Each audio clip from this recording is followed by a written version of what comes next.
with folks here. So first I want to start with thanking some of the people in my group that over the years have contributed to this project.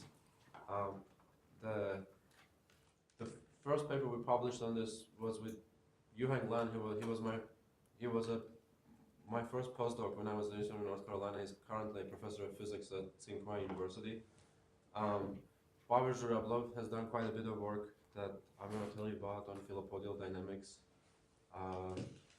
James Komianos and Konstantin Popov, they worked on the new model for working on basically this active polymer simulations. I'll tell you in the second part of my talk.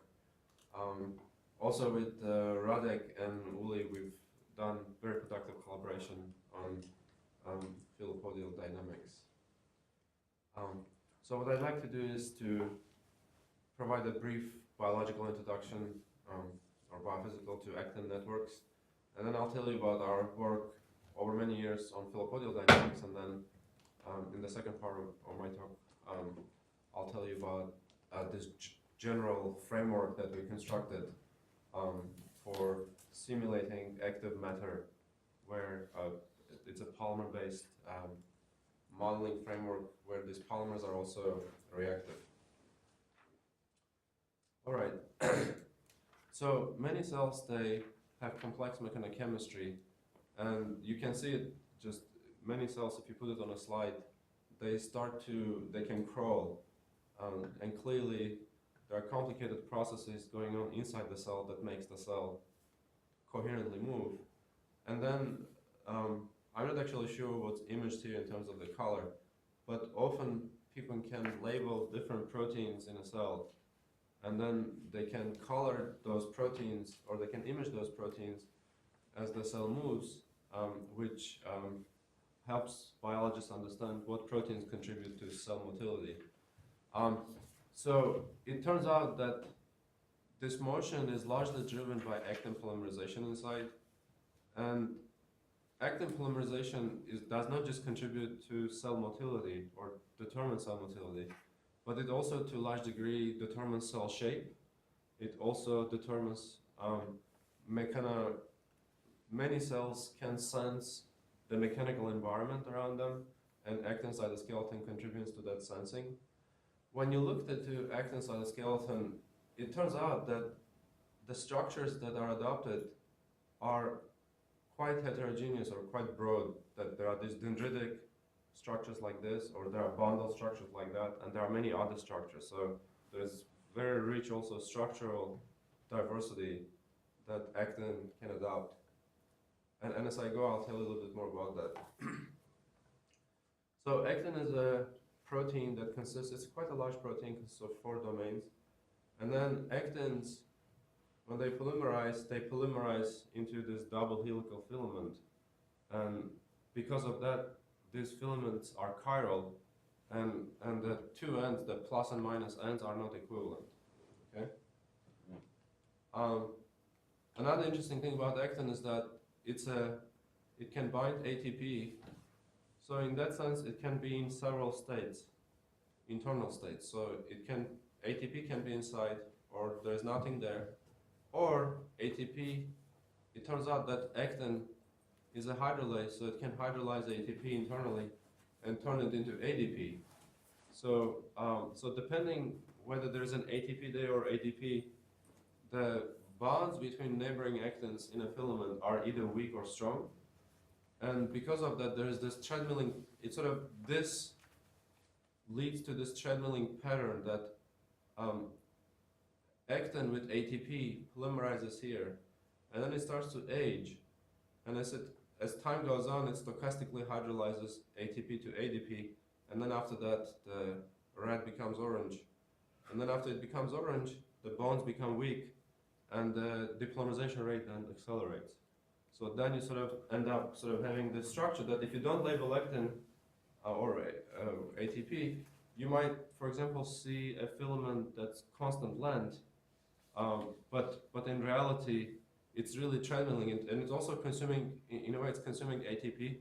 So it's a dissipative structure. It takes energy to maintain it, and if you and if you stop feeding energy into the system, all these structures will just dissolve and disappear. So it's sort of in this, it's a highly non-equilibrium situation.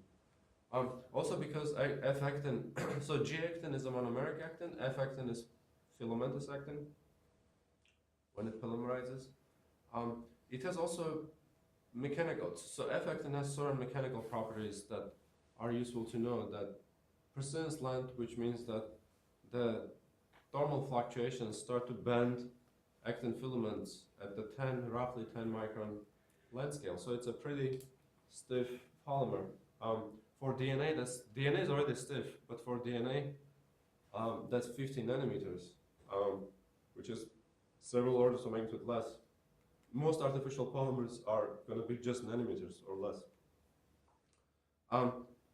Also, if you apply compressive force, for example, 10 piconewton, which would be sort of in the biological realm, then at a length of 120 nanometers, you can buckle actin. And I think these other numbers probably are not that critically important. What's interesting is that what is the diffusion rate in which environment? Diffusion rate, I think that's in a cell, and that's pretty rough. That's more like an order of magnitude, but it sort of tells you that if you're going to do modeling of G-actin, not F-actin. So if you have G-actin sort of moving around in a cell, like in maybe Brownian dynamics, that's the sort of diffusion rate you should try to reproduce.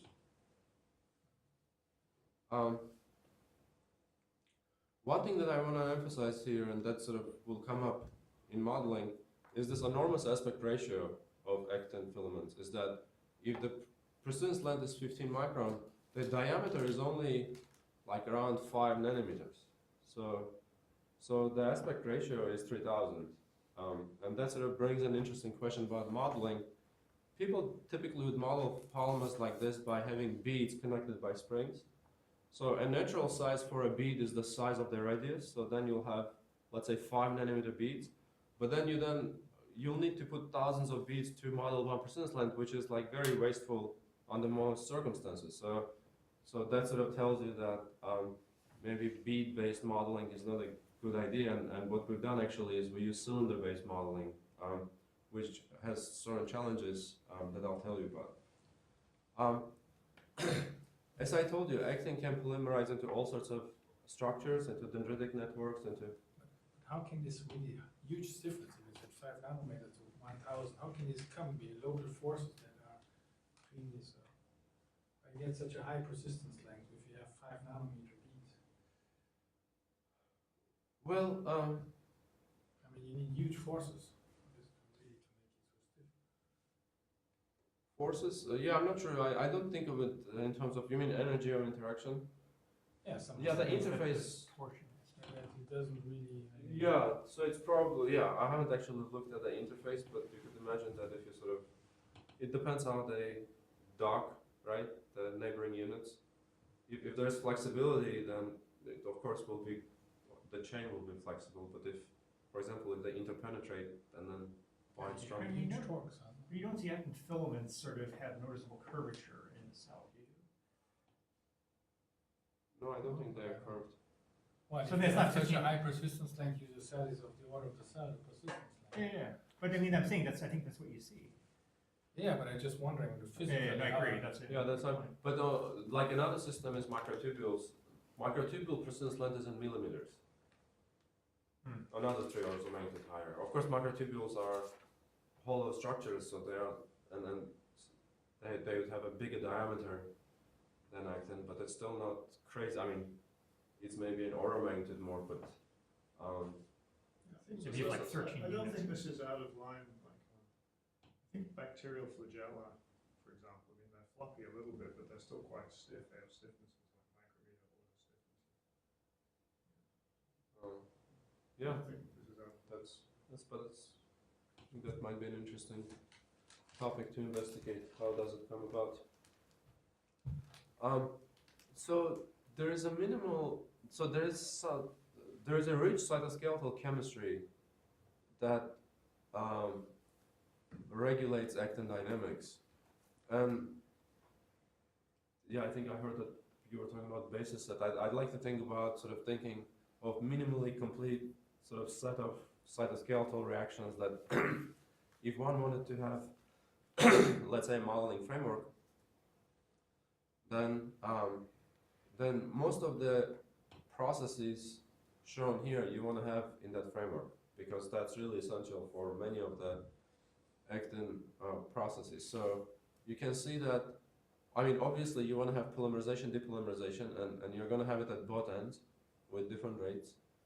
And then there are proteins that can bind to the actin and spawn dotafilaments. So that's branching process, you want to have that. There are capping proteins that if they bind to a actin filament, they stop polymerization. And then of course they can uncap. There are proteins called formins that if they bind, they accelerate polymerization. So you have both the gas pedal and a brake pedal. There are proteins called ADF covalent that are like scissors in a way. They can come and chop filaments into pieces, and that helps with recycling. So of course in reality, reality is a lot more complicated, the biological reality, and there are many more reactions. But I'd say what's shown here is probably what's not shown here, by the way, which I'd include, is also myosin. So there are motors that could bind to actin and introduce shearing forces. So you want to model that too. In terms of modeling, there are all sort of modeling approaches here have been used to model actin. So this dimension is the molecule number, this dimension is spatial. I'd say in 90s and 2000s, mainly modeling actin by pioneer groups like Alex McGillner and Sean Sun were done at this level using either ODEs or PDEs.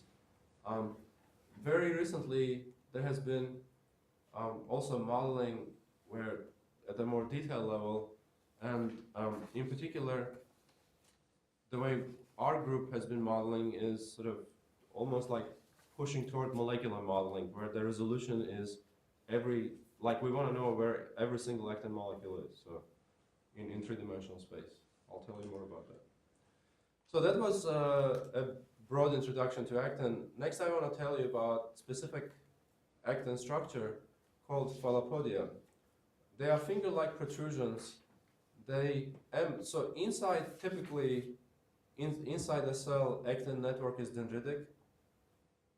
But then from this dendritic network, phylopodia emerge, like finger-like protrusions like this. If you look inside, they are actin bundles like that.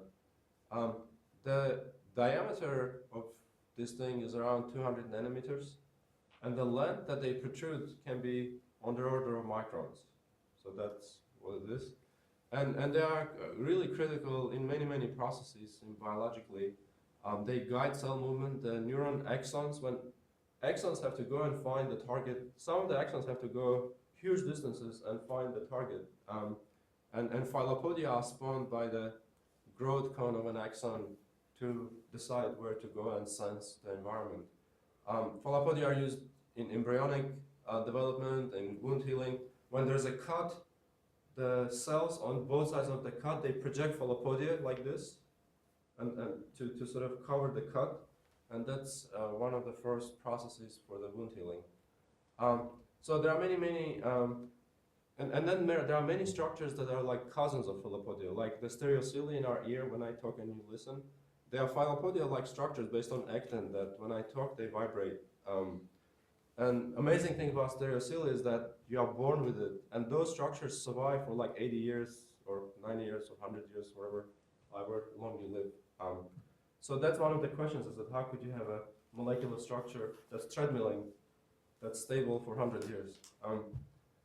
And so that's the biological So significance. in the movie you're just showing, what is the two things they're labeling? I mean, there's two. They're different types of actin, or actin with different?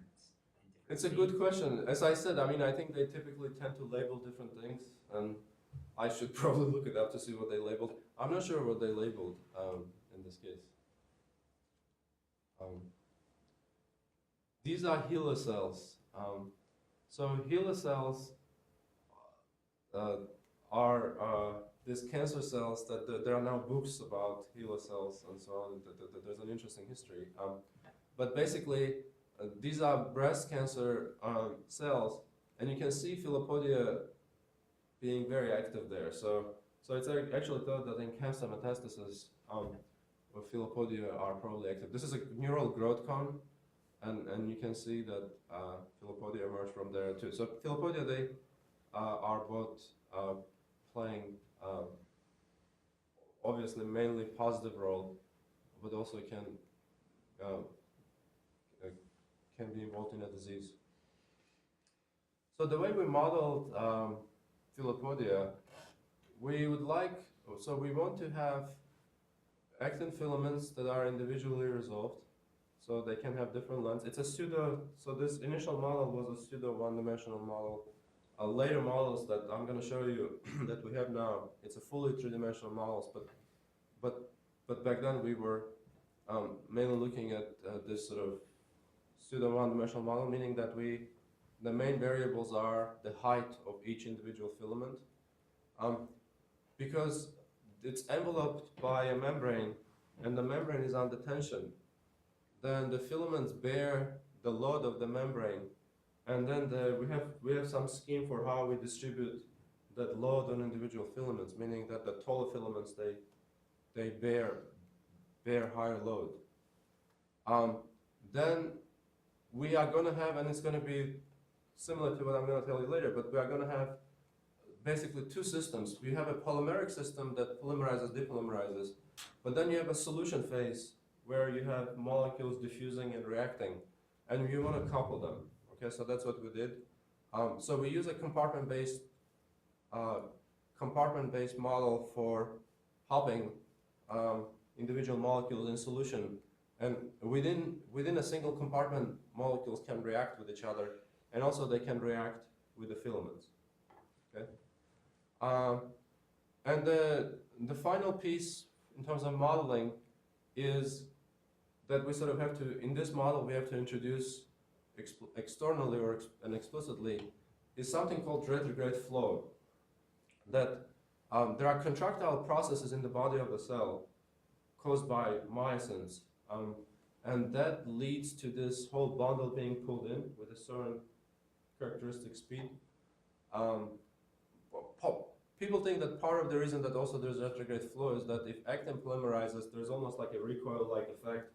But it's thought that myosins actually maybe play a bigger role. So obviously, if you had a model of the whole cell, you don't have to introduce this explicitly. And also, this retrograde flow rate is going to be a stochastic variable. But we use just some average rate, at least for the sake of this modeling. So when we do simulations like this, and we're going to do this stochastic simulations, this is a typical sort of. So as I was saying, there are lots of proteins involved, but these initial simulations involved only actin. So we don't have, at this point, we don't have any other protein. We don't have capping proteins, formins, or myosins, just pure actin to see what you get if you have a pure actin. And typical trajectories are like this, is that there's a fast growth and then it slows down and gets to a stationary line. And you can see different colors, they indicate different trajectories. So typically, if you change things like diffusion rate or polymerization rate and so on, you are going to come to different. So first of all, you get to steady state. So you get to a Filopodia with certain length. And that length is going to be dependent on your parameters. Which brings us to the question of length regulation in biology, because length is a very non-local thing. But presumably local chemistry is determining that. So we think that in the case of Filopodia, in this paper, we had an interesting example where we could explain that thing, the length regulation. So the main idea is to do flux balance of actin. And there are three key fluxes at steady state, and there are three key fluxes that we want to equalize. First is the retrograde flow flux, JR, and that tells you how many actin monomers per second are leaving the tube due to retrograde flow. And we can sort of put a mean field estimate on that. The second is polymerization flux, which tells you how many actin molecules polymerize at the tip per second. And at steady state, these two should equal to each other. And then the third flux to close the equations is the diffusion flux. So when the system goes to steady state, you get it because there's a sink at the top, right? So you have a base on the top. Maybe I'll go here. So let's say base is here where the cell body is and the top is here. As actin polymerizes here, the local concentration here drops and you end up actually setting up a linear gradient from the base to the tip of the filopodium. And so that's why we can sort of put again a simple mean field estimate for the diffusion flux. And then you have two equations to our nodes, you solve it. I get that, yeah. Could I ask, I mean, I'm not accustomed to seeing three fluxes being balanced. I would normally think that you have kind of like the influx and outflux have to be balanced. Maybe the outflux is a sum of the retrograde flow and the diffusion, or maybe I have the diffusion. So why do you not just balance, like sum up two of those guys into an influx and the other into an outflux and balance those rather than balance all three separately?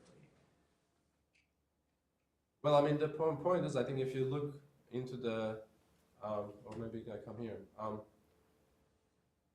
The problem is that you don't know what the concentration of G-actin is at the tip.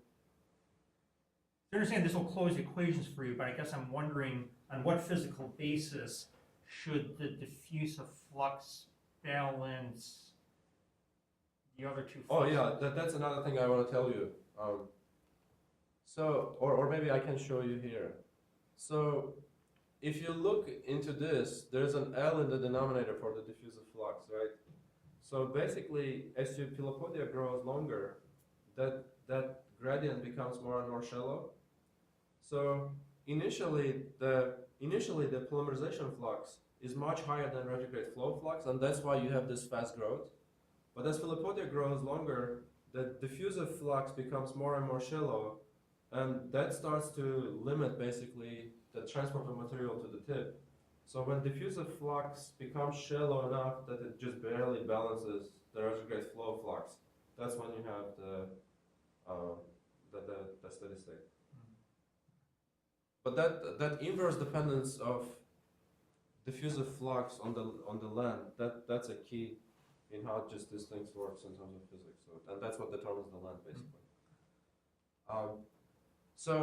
So then we can solve for land, and this is the mean field estimate, and these are the stochastic simulations. So within like 10%, this seems to reproduce the solution. So if we wanted to grow a really long filopodia, there are a couple of ways to do it. I mean, one really very sort of maybe easy way is to just reduce retrograde flow rate, and because as you can see, it's again in the denominator. So if this goes to 0, then you get to really long filopodia. Except you could potentially decrease myosin activity to do that, but that recoil part is not something that you can control. So probably there is a limit to how much you can reduce this retrograde flow speed. Another thing is related to this diffusion limit. I told you that diffusive flux is inversely proportional to length, and that actually what sets the length. So if you could, obviously, the diffusion constant goes there, but that's hard to change. But another question I'm going to address in a second is that you could introduce active transport, because diffusion is a passive transport. So the question would be, if we introduce active transport, will we sort of overcome this diffusion limit, and can we grow much longer filopodia compared to what we get without it? Sorry, another question. Go ahead. Why do you consider polymerization a flux rather than a source? Because as I mean, if I just look at actin mass balance, so the number of actin leaving the tube and the number of actin polymerizing. Yeah. So I have polymerization here, depolymerization there. They should equal to each other, right? If they are not, then I cannot have steady state. I'm just saying, okay, so I'm just trying to understand what you mean by a flux. Usually I think of a flux meaning that you have material crossing a surface, right? Or no, I'm thinking more in terms of the material flux. That if I look at the, let's say at the top of the filopodia, the number of actin monomers polymerizing. I'm thinking of that, yeah, as just sort of thinking of it as a constitutive equation. That, But I guess the way that or would mass seem, balance, you could maybe. yeah, that's what would seem more sensible to me is to say that I've got this container and there's some like source of, you know, polymers going into it, right? Just spontaneously or whatever coming from GATP. Then you've got stuff leaving the outside. Then you can do sort of. I mean, the reason I call it flux is that it is sort of per second. Is that I'm thinking of some sort of cross section, Right. and number of actin monomers polymerizing per second at the top should equal to the number living at the bottom. Yeah. So one unsatisfactory feature of those results were that if you look at Philopodia in real life, often they have what are called growth retraction cycles. So a Philopodia would grow to long length and then come back and grow again. So it has pretty large fluctuations. If you remember from the previous plot, we didn't have that. It was pretty small fluctuations. So we were hoping the stochastic model would give us fluctuations, and it did, but they are very small fluctuations. Also, Philopodia tend to have a pretty short lifetime, like 5, 10, 15 minutes, while the previous model, and obviously the other mean field models before, they sort of predict almost infinite lifetime. So that also sort of doesn't seem to agree. So of course there are many proteins involved. I mean, as I said, we had a pure actin-only model. So the question was, if we introduce some other proteins, can we pretty dramatically change the behavior? And we had a hunch that we should introduce these capping proteins. And remember, capping protein, if it binds to a filament, it doesn't allow it to grow. But then if it unbinds, then it can grow again. And these are the results that without capping, you already saw this, you basically get infinite lifetime and you get short, small fluctuations. If you introduce 50 nanomolar capping protein into the system, and remember capping protein, it sort of diffuses around, it can cap any filament, and then it can uncap. Then when we look at Philopodial dynamics, then this is what you get. So first of all, it looks very different. You get this is micron scale now on the vertical plot. So you get micron scale fluctuations, and so in a sense, if you'd like, you could sort of, this could be one mechanism. So this starts to look like this growth retraction cycle. So this large micron scale fluctuations, and also at the end they disappear, Philopodia. So you also get a finite lifetime, and then when you plot the lifetime distribution, it just happens to be like around 10 minutes the average. So I want to tell you briefly what goes on here. As we've been sort of working on this project over years, I always sort of had interest in this question: mean field versus stochastic, or fluctuations. To what degree fluctuations are important?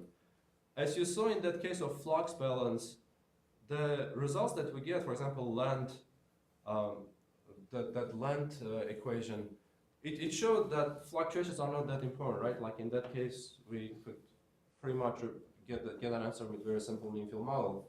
This is a case where rare fluctuations dominate system behavior. So if you did a mean field model of that, you just wouldn't get the result. So the idea is this, that I have, let's say, 5 filaments, and a capping protein diffuses around and it binds to one of the filaments. Remember that there is retrograde flow. Because of retrograde flow, this one filament that is capped starts to slide back. But the way the rates are, pretty shortly afterwards, this filament uncaps and it grows back. So on average, like 99 out of 100 times, nothing interesting happens. It's just you cap, go back, uncap, come back. But 1 out of 100 times, when you cap, you go back and you just stochastically don't uncap all the way until you go to the cell body and disappear. So there's a channel for a filament as a rare event to completely disappear. So then we predict bundle thinning, that you had, let's say, 20 filaments, after some time you have 19, and then you have 18.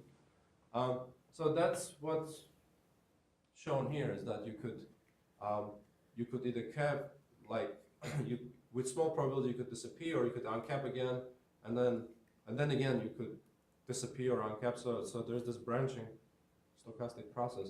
It turns out it can be summed, and then when we look at stochastic simulations versus this result, we see pretty close matching. So we think this is a pretty good description of what's going on. So when it comes all the way back, collapses all the way down, like the site that it initiated from in the cell, is it more likely that one's going to start growing there again because that's splitting off? So the site, so Philopodia is like a tube, and then when it hits the cell, then do you have a cell? The filament, it actually presumably goes through that, and it's connected. Its root is pretty deep inside the cell, so it's not just at the base, but so in that sense, if it goes all the way, like as long, yeah, because if you start to grow again, what's the chance that you'll grow? So that's maybe one thing that I didn't tell you, is that you could potentially have a renewal process that somehow other filaments could come and enter the tube. I think there's some anecdotal evidence that it exists, but it seems that it's quite rare. So if it's rare, then it doesn't change the picture. But if it was a vigorous enough process, the renewal process, then it would of course start to influence this picture. So on behalf of David, is this a mean first passage time calculation that? This? Yeah. Yeah, in a way. It has been, I mean, I think that this is what we literally try to do is, yeah, basically just to think of branching possibilities, that if a filament gets capped, with small probability it doesn't uncap and disappears. With much larger probability it uncaps and goes back. And then you just keep repeating this at infinite, yeah, and then just sum it up. So the next thing we wanted to do was to look into this question of, remember that diffusive flux, this inverse length dependence of the diffusive flux was determining Filopodial length. So we thought, let's introduce active transport and see if that could dramatically increase Filopodial length. And the way we wanted to introduce active transport is to at least to basically take a textbook model of chemical reactions that supposedly are involved in active transport, that if I have a molecular motor, it can bind and unbind with certain rates to the filament, and then when it's bound to the filament, it can go right or left with certain rates. And then there's a cargo, let's say G-actin, and then it can bind and unbind the cargo with certain rates. So we sort of write an honest scheme for the basic reactions that would be involved in actin transport, and there are all these rates that need to be scanned, and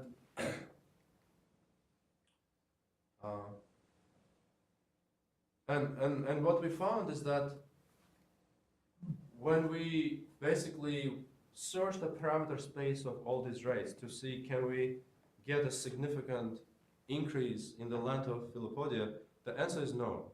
So obviously most of the rates you can think of actually lead to shorter Filopodia. But even if you fine-tune rates, the best you can do is something like 20% longer, so you don't get this significant increase. And the reason are these two things. So this is probably not very surprising to you. So you do get jamming. So we don't allow two motors to sit on each other. And that sort of severely limits the efficiency of active transport.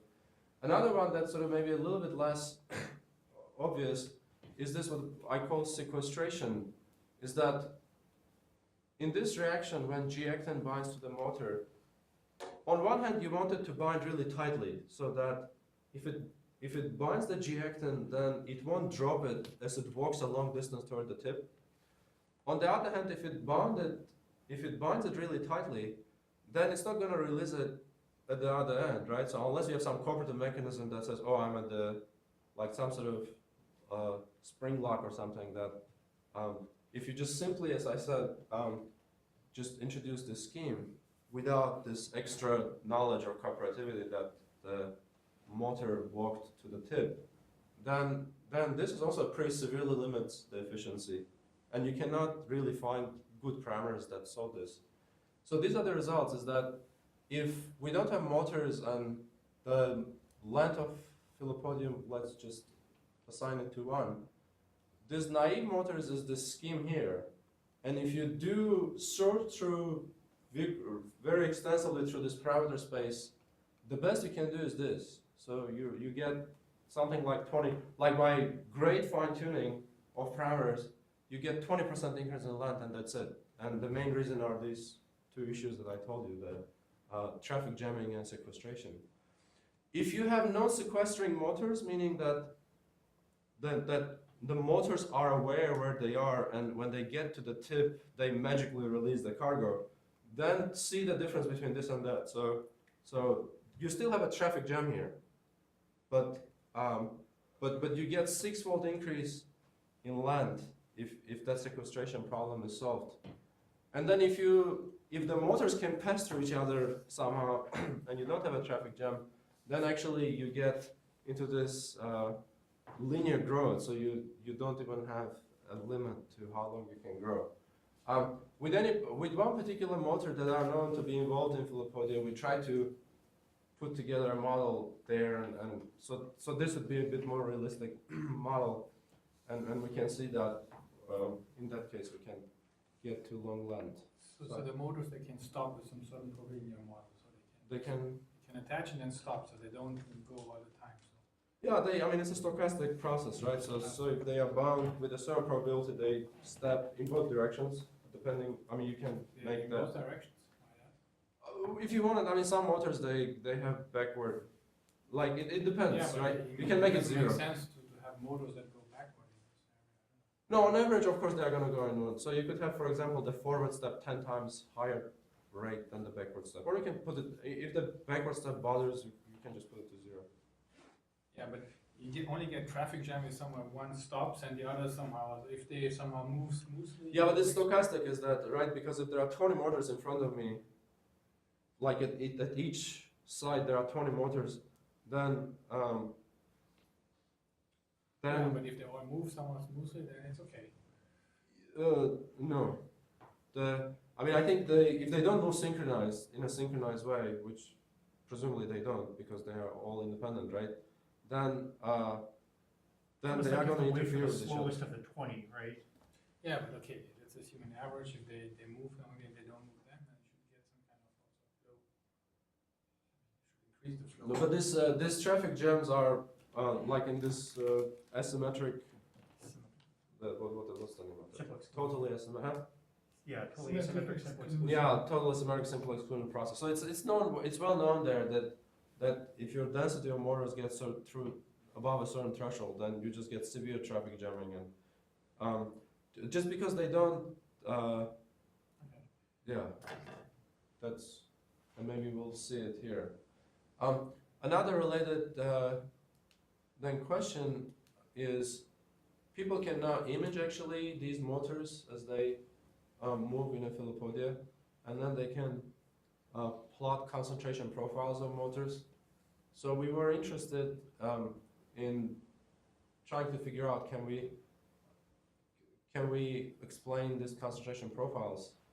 And that's actually related to what we were just saying, is that this TASAP that we just talked about.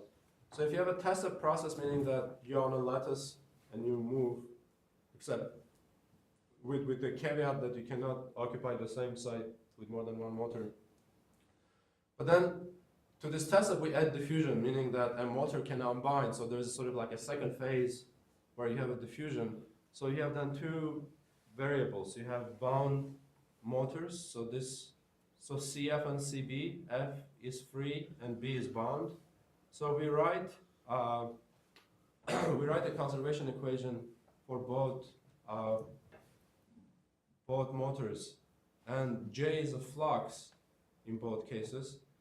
So then on the right hand side we write the reaction part. So at any cross section in a tube, so this direction is Z in a philopodial tube. So at any cross section, a motor can bind and unbind. So there's an off and on rate for binding and unbinding. So so these are the equations. There is something. I won't go into boundary conditions right now, but there is something undetermined here, which is J, which is what are the convective flux. So for a bound motor, you have a convective flux. For a free motor, you have a diffusive flux. So it turns out that, or if you sort of think about it, the simplest model would be to have the regular fixed law for diffusive flux, and we're not going to change that, that's fine. And for convective flux, this seems like a really reasonable models, right? The problem with this is that you solve this, the solution is an exponentially growing function. So if I look at the motor concentration in a tube, so this direction here, Z, is the tube direction, and the dots here, or the little black sphere, the black circles, they are stochastic solutions that just running those simulations. And the dashed line is a solution of these equations.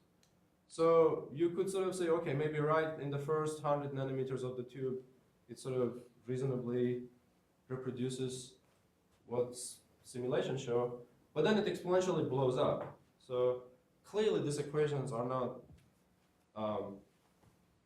Is there no flux boundary condition at 0? That's just at tip. Yeah, at tip you have a reflective boundary condition. And where is that on your next picture? Where's the tip? It's here. So, how is it, I mean, shouldn't this curve somehow, I mean, it's got to meet the boundary condition of 1,000, so how can you have an exponentially blowing up solution that's going to meet that boundary condition? Well,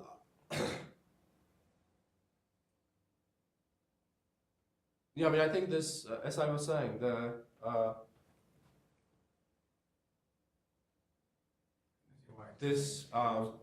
I don't think these equations just aren't. Yeah, I don't think this. I mean, this just doesn't work. So I don't remember, like, yeah. So the reason it doesn't work, there are two reasons that it doesn't work.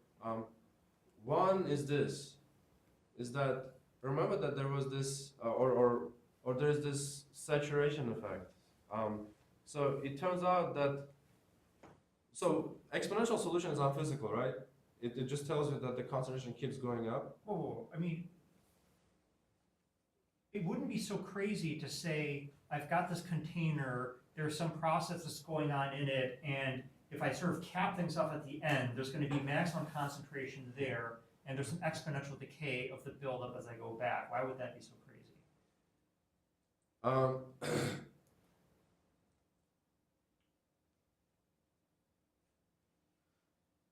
I think the way, at least, and I do think it's sort of, it's tricky with boundary condition, but I think the way, at least when we looked at it, is if you have a reflective boundary condition, I mean, if this thing were keep going, then Sure. It's just like at the end of the tube, it could give you sort of numbers that are like a million times higher than what it should be. It still is fine as equations. So you're saying it probably, you'd have to, the system doesn't settle down to station distribution until it's unrealistically long time at which it's delivered so much stuff to the end. By the way, these are steady state solutions. Yeah, but I'm saying is the Yeah, reason yeah. they're so crazy is presumably if you were to run things in time, it would take so long for the concentration to build up to those crazy Or these equations just are incomplete or not, like there are pieces missing. There's no removal of stuff. Huh? There's no removal of stuff anywhere in the system, right? For this model. Because you've got a source at one end and reflection at the other end, and no degradation, right? No, one of the boundary stuff has to flow one of the back out boundary left. conditions is that you just fix the concentration of motors at the base. So at the base you have a small concentration, and another thing I want to say right from here, I think what it captures is that it's almost there's this like sucking in process. Is that motors, because they move in one direction, even if you have small concentration at the base, but then presumably the cell body you have, like from the viewpoint of the Filipodi, almost infinite sort of reservoir or motors. Yeah, yeah. This thing is just sucking in motors in, right? Because it's a unidirectional process, and that's why you get an exponential. But the physical part about exponential is that these filaments that I have, there are a certain number of sites that I have, finite number of sites. So I cannot go beyond that in terms of binding. But exponential, like there's nothing here that would prevent me from going like 1,000 times higher than that limit. So that's the main big thing. So we call this saturation effects, like Langmuir absorption in chemistry. So basically your on rate, you want to modulate it. And by the way, you can start with some sort of master equation and derive these equations in a more formal way, that these are the first corrections to it. So this on rate, it used to be just K on times CF, but you want to put 1 minus density there. That, for example, if 50% of my sites are occupied, the probability of binding will go down, or the rate of binding will go down by 2, right? Because, if 99% is occupied, then that rate will go down by a factor of 100. So that's the first correction you want to have there, and you can show that this is sort of what comes out. So I guess one question I have is, so how, I mean, if you're solving for the steady state solution, and my question is, do the Filipodia last long enough that the steady state solution is relevant? That's a good question. We have run time-dependent simulations and we reached steady state, but I don't remember whether they are sort of on 10. Remember that Filipodia are on 10-minute time scale? Maybe I should go back and we actually didn't publish that result, but we have run sort of the time-dependent. Because I appreciate that if the answer is, you know, yes, they do live long enough, then you're going to need all these correction factors to get something reasonable. But I'm wondering if, you know, if the saturation does the saturation have time to kick in the biophysical? No, that's a good question. We haven't, we actually, as I said, have run this, but I haven't sort of thought about comparing that timescale to this, to the real Filipodia timescales. On the other hand, as I was saying also, is that there are other structures like stereocilia where actually motors are, there are many deafness mutations, that there are multiple motors working in stereocilia, and if one of these motors get hit by a mutation, then the person can be deaf. And in that case, the lifetime of stereocilia is decades. So there are definitely systems where I think you'll have that, but I don't know I don't remember what the time scale is. And the final term, but when you look into this, you can see that you still, I mean, at least you don't have the blow-up solutions if you introduce this, because you get sort of kept by that Langmuir assumption. But you don't really have a nice quantitative agreement between simulations and the solution of these equations. If you do one more change and introduce traffic jam, so in the convective flux, which used to be just VCB, you also multiply it by 1 minus CB, which means that, and it's related to your question actually, is that if there is a 50% that in front of me, there's a motor right now, then that 50% of the time I cannot step. So your convective flux gets reduced by the density. And again, you can show that this is the first sort of term from the master equation that comes up. So when you solve these equations, then you can see that now you get a pretty nice agreement between simulations and results. You can, just for those of you that are curious, see this sort of kink here. It turns out that these equations have a pretty nasty singularity. Like you cannot just directly integrate it. When you do phase portrait analysis, it turns out like in a denominator there is a zero that and you basically have to shoot from two. To numerically solve this, you have to, when you get to the singularity, either you have to do something very special, which we didn't do, or you can shoot from two sides, and that's what we've done. So in most cases, it works really well here. Sorry, so your equation has the CB and CF restricted between 0 and 1?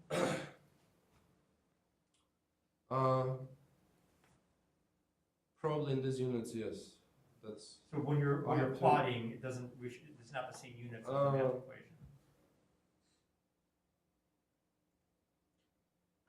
You have to put, if you normalize it. Maybe CB is restricted to 1.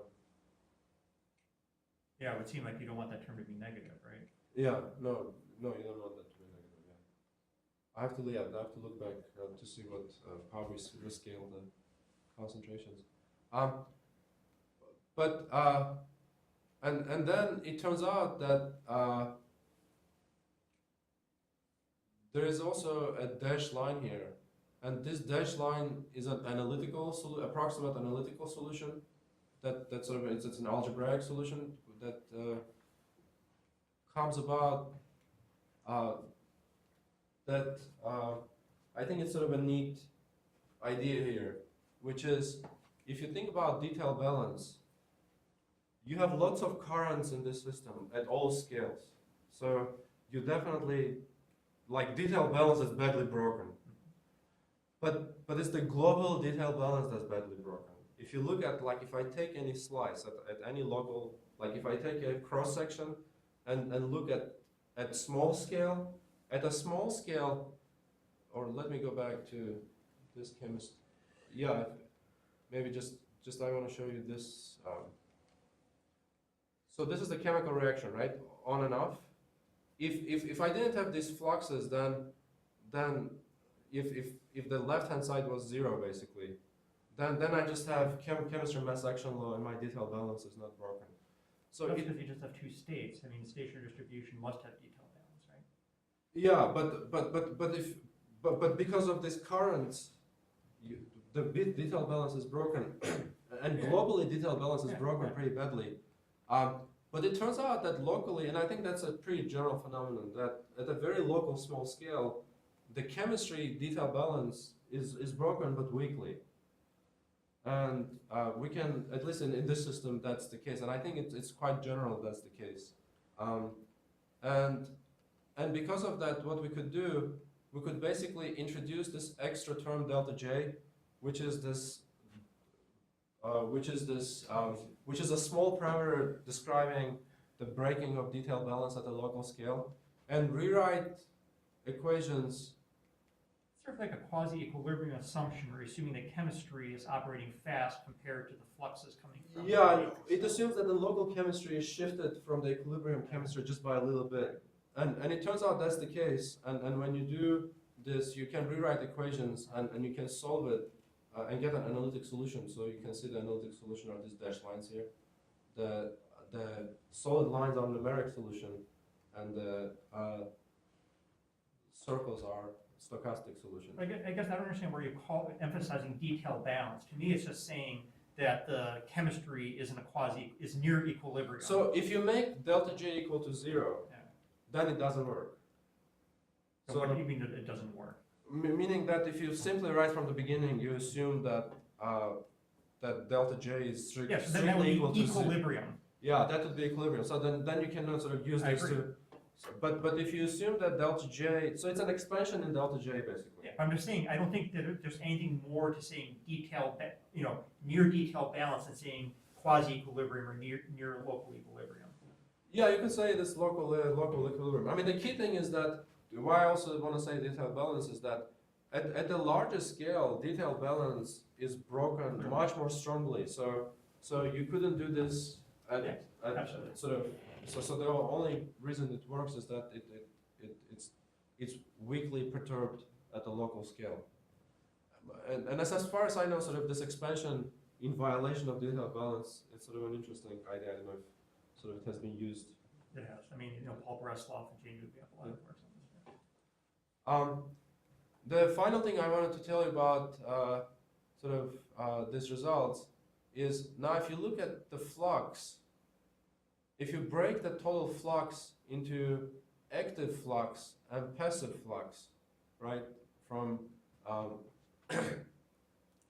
diffusion and from molecular transport, and again this is the length of the philopodium, then you get pretty bizarre curves. That first you can see traffic jam here, and you can see also that traffic jam happens really very shortly after the philopodial base, just few hundred nanometers. And then another interesting thing is that these are very non-monotonic curves.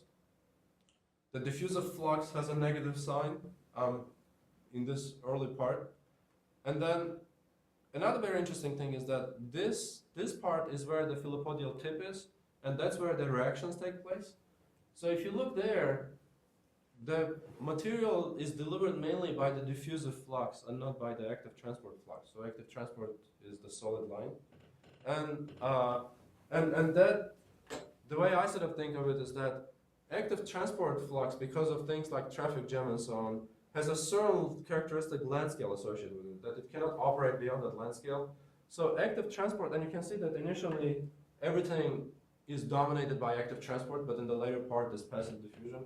So active transport part sort of sucks in stuff from the cell and pushes into the tube, but it pushes to a characteristic sort of scale, let's say 1 micron. But then after that, it cannot do more than that. And then after that, the passive diffusion takes over, and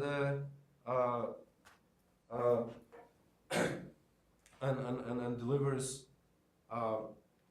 material for another, let's say, micron to the tip for polymerization. This is the work with Radek that maybe I'll skip, because I wanted to quickly show you the three-dimensional work. In the case of, so the three-dimensional work that we are doing, it's quite related to what I was telling you, how we model filopodia, except that we are going to do it in 3D. We have a network, a polymeric network, and polymers everywhere can polymerize, depolymerize, and all these things that you see, like now we have things like branching molecules that could bind and spawn daughter filaments and myosins, crosslinkers. Also, we introduced mechanical. Remember, I told you about this high aspect ratio for actin. So we introduced cylindrical objects that are connected at the hinges, and these cylindrical objects are actually stretchable. Also, we put at the hinges angular potentials, so that gives us the persistence length. We are working also on torsional potentials. Also, with this term, we introduced exclude volume interactions so that the cylinders don't cross. And that turned out to be the main problem that hasn't been solved before our work. Also, for things like crosslinkers or myosins, we introduced them in the simplest form as dumbbells connected by a spring. So when the myosin floats in solution, if it's near two actins that are close enough, then it can bind, and then the motors can start working and generate shearing forces. It turns out that there is a time-scale separation between chemistry and mechanics, that at a local scale, at several hundred nanometer scale, mechanics would equilibrate on microsecond time scale, while chemistry is typically much longer than that, in milliseconds and so on. So chemistry sort of drives the system, and we have to, from time to time, mechanically equilibrate, so we don't do thermodynamics right now. And we released this as a software, median.org, so anyone can use it. Just wanted to show you a few examples, a few movies for ectomyosin simulation, so myosins. So you have myosin in muscles where there are sarcomeric structures, but how in disordered networks, actin networks, why you have contraction there, that still is an unsolved question actually. It turns out actually from experiments, if you just have actin and myosin in the disordered system, that's not enough to contract, you have to add passive crosslinkers. So if you start to add passive crosslinkers, they start to contract. If you have too much, they stop contracting. So it's a triple system, and we simulated that. And these are kind of simulations that we can do. This is a box with 1 micron length scale, so it's 1 micron cube. We initially, the black spheres and white spheres indicate plus and minus ends of an actin filament. Initially, they're isotropically distributed. At the end, you see that all blacks are on one side, and then all whites are on another side. You get this polarity alignment, which was surprising because people think that for contraction you need mixed alignment. While we here we produce unipolar alignment, and let me skip most of it. Another interesting thing is that we see that the contraction is strongly coupled to treadmilling, and treadmilling is polymerization, depolymerization. So it's not simply actin, it's not simply myosin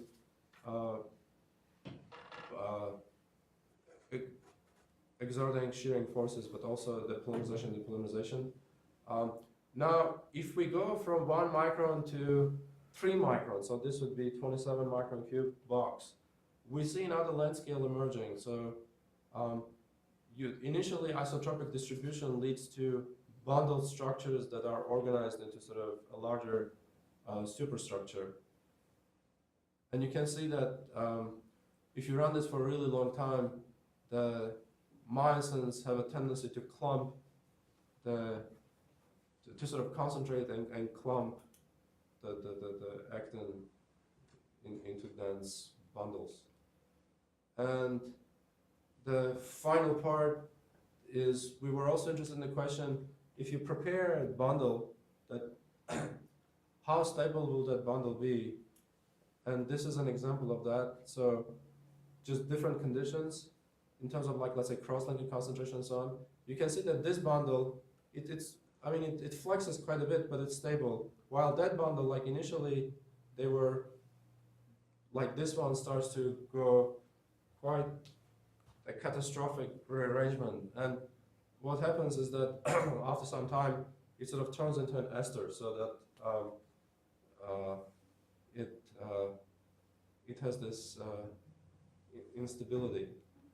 And then depending on various parameters in the system, we can sort of develop a phase diagram for the stability of bundles versus esters and so on. And the final thing I wanted to tell you is that when we look to see why how the bundles sort of undergo this catastrophic change, it turns out that there's this peeling mechanism that if the bundle is unstable, one of the ends, if two filaments become sort of peel like this because of myosin activity, then the cross-linkers cannot bind anymore there, and then so it keeps on peeling. So there's like a positive feedback loop that would lead to this sort of unpeeling or peeling transition from bundles to that finally leads to an ester phase. And with that, I'd like to thank you for your attention. Be happy to answer your questions.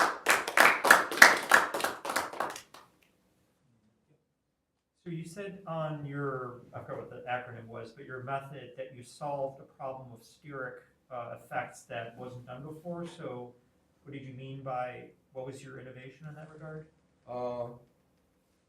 I can tell you what people did before, Yeah. and what the problem there was. So if I have two lines or two cylinders and I want them not to cross, what people have done is they would compute the closest distance between two lines, let's say it's here, and let's call it D, and put the potential like 1/d6. And the problem with this is that it's a non-analytic potential, especially if you want to do something like molecular dynamics.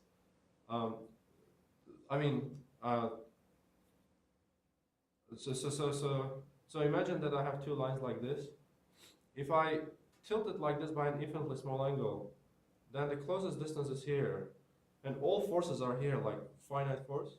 If I tilt it this way, it jumps from here to there. So by infinitely small change of this angle, my finite forces are jumping from one place to another. So it just sort of shows that it's a non-analytic potential that both for molecular dynamics and also even for minimization and so on, that's going to cause huge problems. So instead what we've done is if I take any point here and any point there, and then again, let's call it D again, and I take a potential like 1/d to some power, but now I integrate over all points in, all points there, then I get it turns out that that integral can be analytically taken. And if you differentiate that with respect to the four ends, then you'll get forces at four endpoints. And that was the innovation, that we developed an analytical exclusive volume potential. And that's not that much more expensive than the method that was done before. Well, the problem with that I understand it's yeah, unstable, it's just but it just has these issues that it's just not clear Right, that if it's right even. Right. But at the end, because I mean, I think if we couldn't do this integral, then it would be a lot more expensive. Right. That's, for example, what's in, I don't know if you use lamps, but in lamps there is a line, sort of line-line interaction. The way they do it is they discretize it into points, let's say 20 points here, 20 points there, and take interaction of all 20 points. So that's very expensive. But because we can analytically integrate this and then analytically differentiate with respect to the ends, at the end you just get a formula. It's a big formula, but it's a formula. Then it's I think still quite efficient. Definitely more efficient than if you had to sort of do it point by point. In the phase diagrams, what were you varying? What were the parameters? For the esters? Yeah, just physically. So there are several things actually that influence the stability of bundles. One is land, interestingly enough. So the phase diagram, just to sort of answer your question. So first of all, notice that there are two diagrams. One is for 1 micron, another for 2 micron. In the 2 micron case, the bundle phase is bigger, right? So the longer bundles are more stable, maybe not surprisingly. The horizontal axis is the myosin concentration. The vertical axis is alpha-actin and the passive cross-linking concentration. So maybe again, it's not surprising that as you increase myosin concentration, it becomes unstable. I think this becomes more interesting is that here, like alpha-actin has somewhat uninteresting maybe dependency, but here you sort of have more interesting dependency that the passive cross-linkers also play a role in determining the stability.